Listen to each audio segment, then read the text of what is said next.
رسول اللہ صلی اللہ علیہ وسلم نے فرمایا صحابہ میں تمہیں ایک ایسا گناہ نہ بتاؤں جو انسان کی نیکیوں کو ضائع کر دیتا ہے۔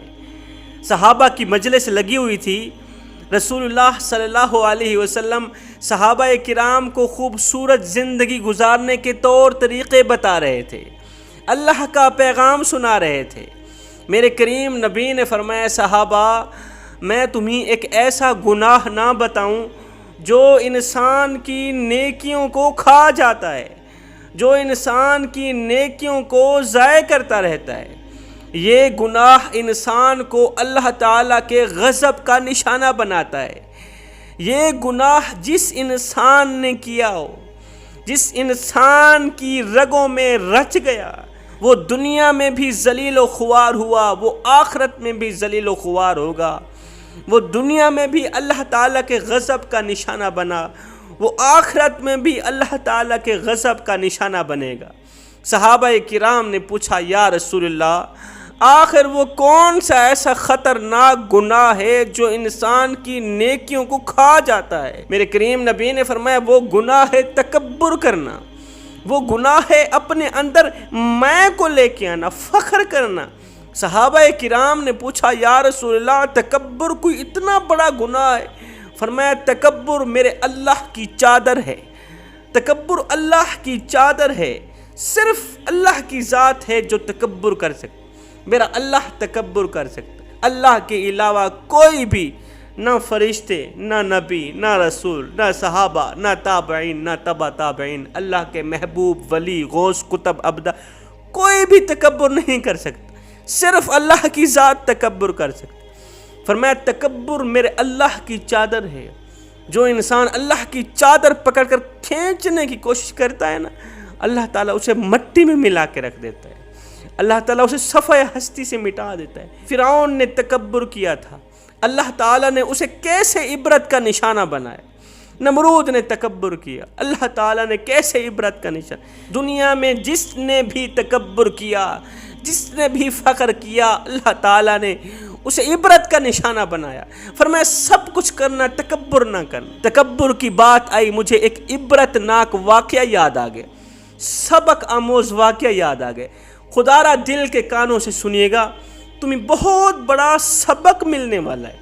ایک مالدار تھا، جاگیردار تھا، بہت بڑا امیر تھا۔ اللہ تعالیٰ نے اسے رزق وسیع عطا کر رکھا تھا، جہاں جہاں تک نظر جاتی تھی اسی کی زمین نظر آتی تھی۔ ایک دن یہ جاگیردار مالدار شہر کے کسی چوک میں دوستوں کی مجلس میں کھڑا تھا، دوستوں کی محفل میں کھڑا تھا۔ کسی غریب دوست نے کہا یار آج کل میرے حالات تنگ ہیں، میرا ہاتھ تنگ ہو گیا ہے، میں بہت ہی زیادہ پریشان ہوں۔ یہ سنتے ہی یہ مالدار شخص تکبر سے کہنے لگا، فخر سے کہنے لگا یار تم ہر وقت ہی روتے رہتے ہو، ہر وقت ہی بک بک کرتے رہتے ہو کہ آئے گا کہاں سے، تم اس وجہ سے پریشان ہو کہ آئے گا کہاں سے رزق، میں اس وجہ سے پریشان ہوں کہ رزق کو خرچ کہاں پہ کروں۔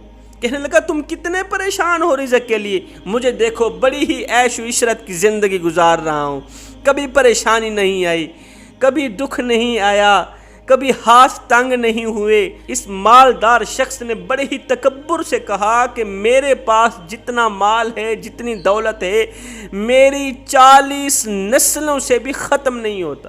ہائے، یہ تکبر سے بولا گیا جملہ ایک غریب کے سامنے، دکھی کے سامنے، پریشان حال شخص کے سامنے یہ تکبر سے بولا گیا جملہ اللہ تعالیٰ کو پسند نہ آیا۔ اللہ کا کرنا ایسا ہوا، یہ مالدار شخص کسی مہلک بیماری میں مبتلا ہوا، ایسی خطرناک بیماری میں مبتلا ہوا جس کا علاج بھی نہ ہو سکا۔ 6 ماہ کے اندر اندر یہ مالدار جاگیردار شخص فوت ہو گیا۔ پیچھے اس کا ایک 18 سالہ بیٹا تھا۔ گاڑیاں بھی ہیں، کاریں بھی ہیں، بہاریں بھی ہیں، ملیں بھی ہیں، جناب زمینیں بھی ہیں، اتنی بڑی دولت کا مالک ایک 18 سالہ بیٹا بنا۔ 18 سالہ بیٹے نے جیسے ہی اتنی بڑی دولت دیکھی تو وہ آپے سے باہر آ گیا، وہ خود سے باہر آ گیا۔ اب یہ 18 سالہ نوجوان خوب عیش و عشرت کرنے لگا، خوب عیاشی کرنے لگا۔ اس مالدار نوجوان کی عیاش عورتوں سے، عیاش لڑکیوں سے دوستی ہو گئی، یاری لگ گئی۔ یہ عیاش لڑکیاں اسے دوسرے ملک لے کے گئی، وہاں جا کر خوب عیاشی ماریں گے، یہ دوسرے ملک چلا گیا۔ یہ زنا جیسی بیماری کا مرتکب ہوا، یہ زنا جیسے گناہ کا مرتکب ہوا، گناہ کرتا گیا، زنا کرتا گیا، زنا کر دے فنا۔ یہ عیاش لڑکیوں کے ساتھ زنا کا مرتکب ہوا، زنا اس کی رگوں میں گردش کرنے لگا، اس کی ہڈیوں میں رچ گیا، اس کے خون میں رچ گیا۔ اب جس دن یہ زنا نہ کرتا، نئی اور کنواری لڑکی سے جب تک یہ زنا نہیں کرتا تھا، اسے سکون نہیں آتا تھا۔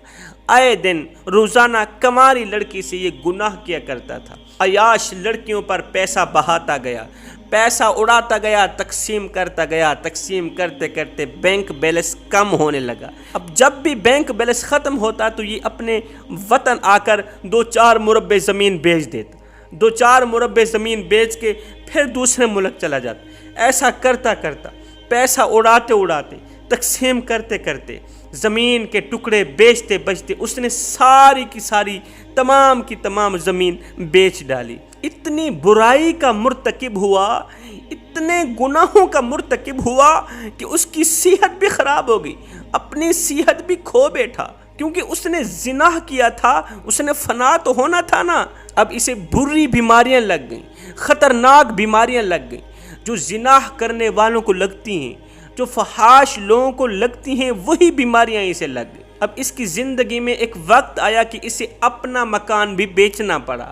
اب زندگی میں اس نوجوان کو وہ دن بھی دیکھنا پڑا کہ جس چوک پہ کھڑے ہو کر اس کے باپ نے تکبر کیا تھا، غرور کرتے ہوئے کہا تھا کہ میرے پاس تو اتنی دولت ہے، اتنی جائیداد ہے کہ 40 نسلیں بھی ختم نہیں کر سکیں گی۔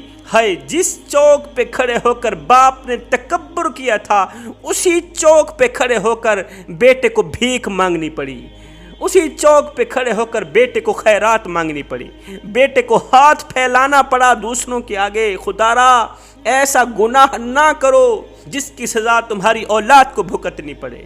ہے جس کو میں کی ہوا لگی، اسے پھر نہ دوا لگی اور نہ ہی تو دعا لگی۔ جوانو، تکبر کوئی بھی ہو، وہ چاہے دولت کا ہو، مال کا ہو، امیری کا ہو، حسب کا ہو، نسب کا ہو، حیثیت کا ہو، طاقت کا ہو، قوت کا ہو، مقام کا ہو، مرتبے کا ہو، کرسی کا ہو، وزارت کا ہو، بادشاہی کا ہو، یہاں تک کہ عبادت اور تقوی کا بھی کیوں نہ ہو، تکبر انسان کو برباد کر کے ہی رہتا ہے، تکبر انسان کو رسوا کر کے ہی چھوڑتا ہے۔ آسمان پر اڑتے ہوئے پرندے سے کسی نے پوچھا کہ تمہیں زمین پر گرنے سے ڈر نہیں لگتا؟ اس نے کہا میں کوئی انسان تھوڑی ہوں، ذرا سی بات پر اکڑ جاؤں، نظریں میری زمین پر ہی رہتی ہیں۔ جب تک میں نظریں جھکا کے رکھوں گا، جب تک عاجزی اختیار کروں گا، انکساری اختیار کروں گا، جھک کے رہوں گا، ہمیشہ جھکا ہوا انسان بلندی پر جاتا ہے، مقام پر جاتا ہے۔ حضرت امام حسین رضی اللہ تعالیٰ عنہ آپ پلنگوں پہ نہیں بیٹھا کرتے تھے، بلندی پہ نہیں بیٹھا کرتے تھے، آپ زمین پہ بیٹھنا پسند کیا کرتے تھے۔ کسی نے پوچھ لیا حضرت آپ زمین پہ بیٹھنا کیوں پسند کرتے، زمین پہ کیوں بیٹھتے ہیں؟ آپ نے فرمایا اس لیے کہ زمین پہ بیٹھا شخص گرتا نہیں۔ صاحب، اکڑ تب تک چلتی ہے جب تک پکڑ نہیں ہوتی، اور جب پکڑ ہوتی ہے تو پھر خاکی انسان کو خاک بننے میں دیر نہیں لگتی۔